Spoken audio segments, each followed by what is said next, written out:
Welcome to Mining Over Canada. Join the Canadian Securities Exchange and our partners in a first-hand look into our country's vast mining landscape. Welcome to the fifth week of the CSE Mining Over Canada Flyover. This is your captain, Glen Jones, also president and CEO of DigiGeoData. We will be exploring parts of British Columbia on our tour today. I hope you enjoyed your stay in the Yukon. So fasten your seatbelts. Our flight path will take us from the northern border of British Columbia, shared with the Yukon, to the southern border, shared with the state of Washington. Heading due south, we will start in an area known as the Golden Triangle. There are a few definitions of what the triangle includes, but it is essentially lines drawn between three deposits. Etruscus Resources are exploring in this area. Prospectors, or would-be prospectors, were first drawn to this area in 1861 for the STEWART Gold Rush. This rush is said to have attracted over 800 gold seekers. Years later, in the late 1890s, another wave of prospectors passed through to participate in the Great Klondike Gold Rush in the Yukon. Some traveled by boat up the rivers, such as the mighty STEWART. However, much of the northwest BC was deemed either inaccessible or covered predominantly by snow and/or ice. Lode gold was first discovered by prospectors in the STEWART area around the turn of the century. Over the years, as many as 50 producers, mostly small ones, operated in the STEWART region, the largest being the Premier and Big Missouri mines. However, when World War II came along, most operations ceased. It was not until the 1960s that major mining companies began exploring for large tonnage, low-grade porphyry copper deposits. They were successful in discovering several deposits: Galore Creek, Shaft Creek, and Red Chris. Prospecting during the 1970s and early 1980s was intermittent, and none of these large deposits were moved forward to development stage. In late 1988, Prime Resources announced the discovery of the world-class high-grade ESKAY Creek gold-silver deposit. ESKAY Creek went on to produce almost 3.3 million ounces of gold and 150 million ounces of silver over its lifetime. In 1990, mineral exploration reached its peak in the Golden Triangle, with 40 companies active in the area. During a 9-year period starting in 1991, the SNP mine produced over 1 million ounces of gold and almost 400,000 ounces of silver. 2003 saw significant rebirth and ground acquisition in the area. In 2005, with the new MTO staking system, another wave of staking occurred in the area. Over the past 10 years, the Golden Triangle has been the focus of increased exploration. The Golden Triangle currently has 2 relatively new producing mines. Red Chris started production in 2015 and Bruce Jack in 2017. 5 proposed new mines are under review, including Galore Creek, Kitsault, KSM, Red Mountain, and Shaft Creek. Heading east takes us over an area known as the Tootagon. Blue Lagoon are exploring their dome property in this area. The Kemez mine complex includes Kemez East and Kemez Underground deposits and the past-producing Kemez South open pit mine. It produced close to 800 million pounds of copper and 3 million ounces of gold. The Mount Milligan is an active producing copper gold mine which has been operating since 2012. Production totals to date include 396 million pounds of copper and 1.3 million ounces of gold.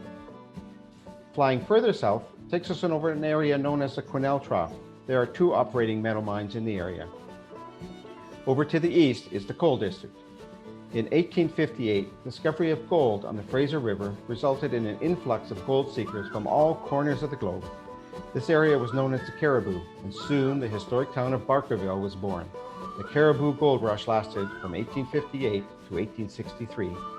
Barkerville's rich deposits were worked from 1864 into the 1930s, and today they are being redeveloped.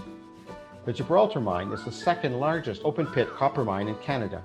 To date, it has produced over 3.3 billion pounds of copper, 36 million pounds of molybdenum, and 4 million ounces of silver since the start in 1972.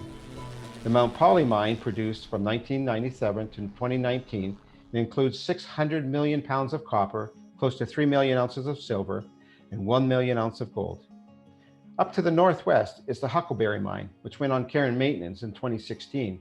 It was operational from 1997 and produced over 1 billion pounds of copper, 8 million pounds of molybdenum, and close to 3 million ounces of silver.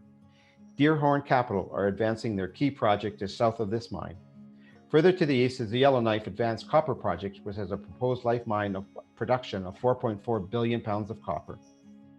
The final leg of our tour takes us to the entire southern part of the province and encompasses several established mining camps.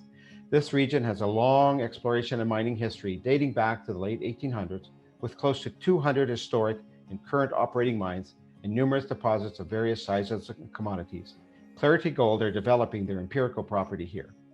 Some of the earliest staking in the western part began in 1896 around what is now the BRALORNE mine. The staking occurred from placer miners looking for the source of gold in the rivers.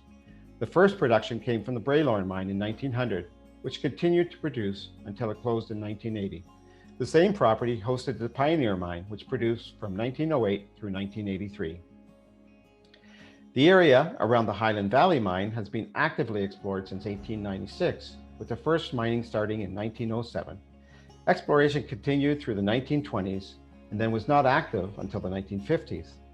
The Bethlehem mine started production in 1963 and continued for close to 20 years. The Lornex mine was the next to begin production in 1972 and produced until it closed in 1986. The Highland Valley mine started production in 1983 and continues to be a significant producer of copper, molybdenum, and silver.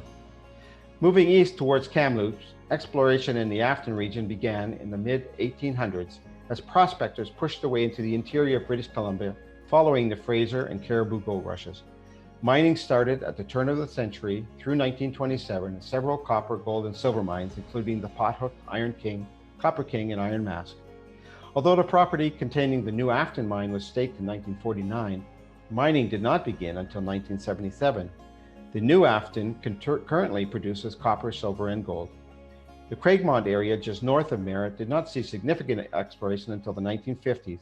Production of copper began in 1961 and continued until the mine closed in 1982.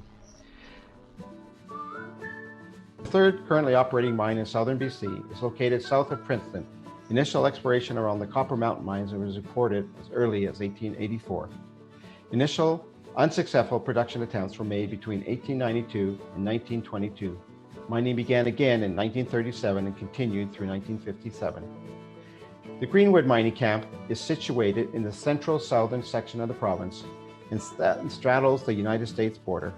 It has undergone extensive exploration and development since the 1880s. The first gold ore was shipped from the Skylock vein in 1882. Gold mining on a small scale continued through the late 1890s to the 1900s from several mines. The Phoenix mine was reevaluated and mining restarted in 1959, continuing to 1976. Since then, exploration and development has continued, with several mines attempting gold production on a smaller scale. This area has recently seen a surge in exploration.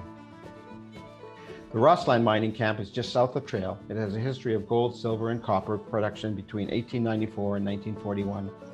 The eastern part of the map area, close to the Alberta border, is host to 4 operating coal mines.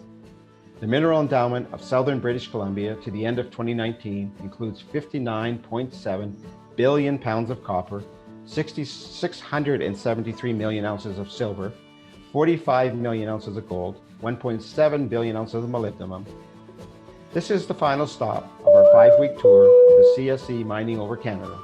We hope you have enjoyed your cross-country tour of various key mining camps that help shape Canada's significant place on the world mining and exploration stage. Looking back at the history was important, and it was the skill and determination of the early pioneers that led us to where Canada is today. Companies have taken this experience and used it to explore globally in all regions of the world. DigiGeoData has been proud to be your host for this journey. Our exploration activity maps and reports are available for many of the areas we have visited.